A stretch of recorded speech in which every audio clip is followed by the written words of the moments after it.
There's one thing you should know about me. I specialize in a very specific type of security.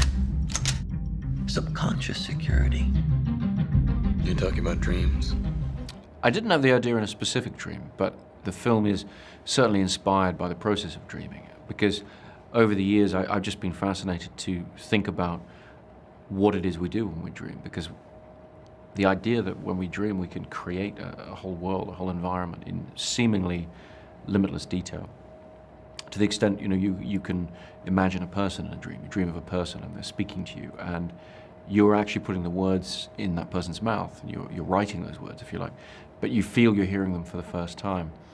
I just think that says so much about the limitless creative potential of the human mind and the mystery of the human mind. It always seemed to me that you could set a really extraordinarily large-scale film in that world because it is limitless.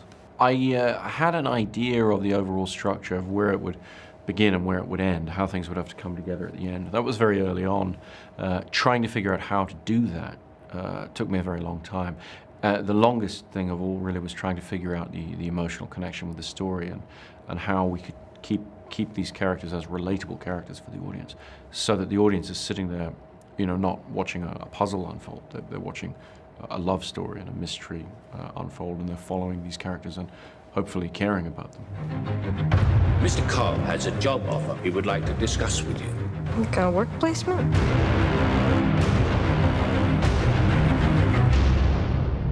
Not exactly. I think there's a lot that is cinematic about the film. There's a lot in the film that relates to my love of cinema. And as a heist film, you're watching a group of people come together in an endeavor that it's about stealing something, but it has to be done in a very aesthetic way. It has to be done in a way where they're storytellers, in a sense. They're con men creating a narrative. So they're very much like filmmakers, and I think there are a lot of parallels with cinema.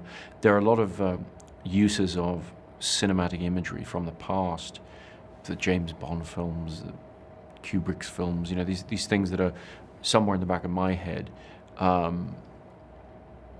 These are touchstones of memory. I think they're shared memory. We remember films and we remember the imagery of films.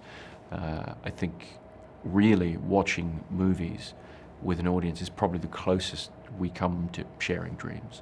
And so I think it's natural that there's a very cinematic underpinnings to the film. We create the world of the dream.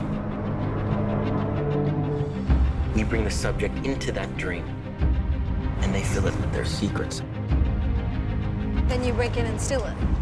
Well, it's not strictly speaking legal. It's called Inception. Already.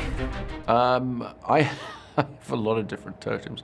I've always got strange things rattling around in my pockets. Or I like objects. I like small objects. So I wouldn't have one in particular. I'd probably have several for extra security.